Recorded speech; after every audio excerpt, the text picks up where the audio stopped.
अस्सलाम वालेकुम प्यारे व्यूवर्स, कैसे हो आप सब। मेरा नाम है सायरा। आज मैं आपको पोटैटो रिंग्स बनाना सिखाऊंगी। चिप्स को डिफरेंट शेप्स में खाने का बहुत मज़ा आता है और बनाने में भी। तो सबसे पहले हमने आलू लेने हैं और इनके छिलके उतारने के बाद हम इसको लंबाई में पतला पतला कट कर लेंगे। लंबाई में हमने इसको काटना है। और ये जो मैंने कटर जो है ना, इसका इस्तेमाल कर रही हूँ। ये जो शेप्स के कटर, ये बहुत सी शेप्स में मिल जाते हैं, पर लेकिन हम सर्कल वाला यूज़ करेंगे क्योंकि हमने पोटैटो रिंग्स बनाने हैं, तो हम सर्कल वाला यूज़ करेंगे। तो ऐसे ही पहले मैं आपको एक बना के दिखाती हूँ। हमने इसको दरमियान में इस तरीके से रख के इसको प्रेस करना है, ज़ोर से प्रेस करेंगे। देखिए ऐसे हम प्रेस करेंगे और ये अंदर चला गया और इतना जो है वो कट गया। और बस अभी हम इसको अंदर से निकाल लेंगे। अब दूसरा छोटे साइज़ का हम लेंगे सर्कल वाली शेप, वो इसके अंदर रख के अब इसको भी हम प्रेस कर देंगे ताकि इसके अंदर से भी वो आलू जो है वो निकल जाए। ये देखें कितनी ज़बरदस्त प्यारी सी लुक आई है इसकी। तो इसकी शेप कितनी ज़बरदस्त बन की है। अब इसी तरह ही हम बाकी आलूओं को भी कट कर लेंगे पहले और इसकी शेप बनाते हैं।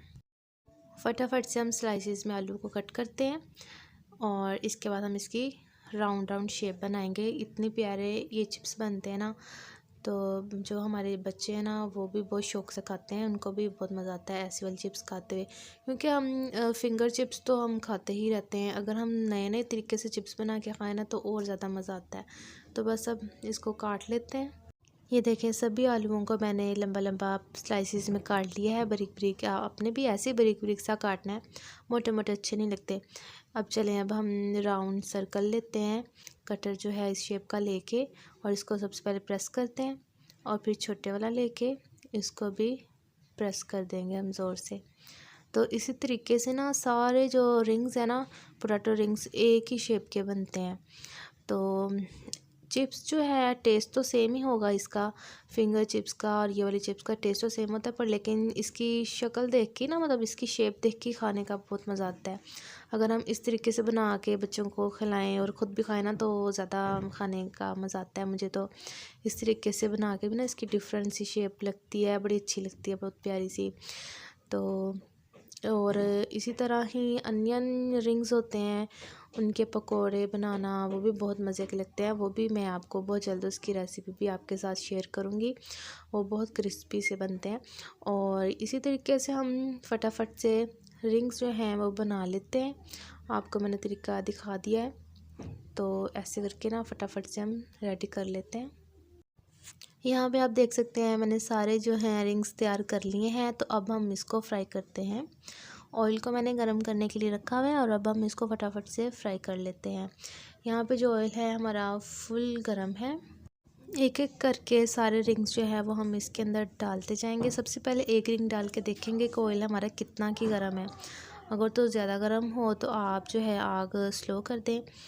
तो इसी तरीके से सारे हम रिंग्स जो हैं वो इसके अंदर डाल देंगे और इसको फ्राई कर देंगे। आग जो है वो हमने मीडियम रखनी है। ये देखें बबल्स बनना स्टार्ट हो गए हैं और बहुत मज़े के ये बनते हैं पोटैटो रिंग्स। तो अब हम इसको 2 से 3 मिनट के लिए फ्राई करेंगे मीडियम आंच में। तो अब थोड़ा सा हिलाएंगे इसको। जब इसका कलर जो है वो लाइट ब्राउन हो जाए तो हम इसको निकाल लेंगे। ये देखें पोटैटो रिंग्स जो हैं वो हमारे रेडी हो चुके हैं। अब हम इसको प्लेट में निकाल लेते हैं। पहले ऑयल को हम अच्छे से इसके अंदर से निकाल लेंगे और अब हम इसको प्लेट में निकाल लेते हैं। देखें कितने प्यारे बने हैं, कितने क्रिस्पी से बन के तैयार हुए हैं। ये रही इनकी फ़ाइनल लुक। आज की रेसिपी हमारी कंप्लीट हो गई है। बहुत ही मज़े के लगते हैं ऐसे खाकर। टेस्ट तो इनका सेम ही होता है, पर लेकिन इनकी लुक जो है वो बड़ी ज़बरदस्त लगती है। तो आप भी घर में ज़रूर ट्राई करें। और अगर आपको मेरी आज की रेसिपी पसंद आई हो तो प्लीज़ मेरी वीडियो को लाइक करें, शेयर करें और अच्छे अच्छे कमेंट्स करना मत भूलें। मैं आपसे मिलूँगी एक नई वीडियो के साथ। तब तक के लिए अल्लाह हाफिज़।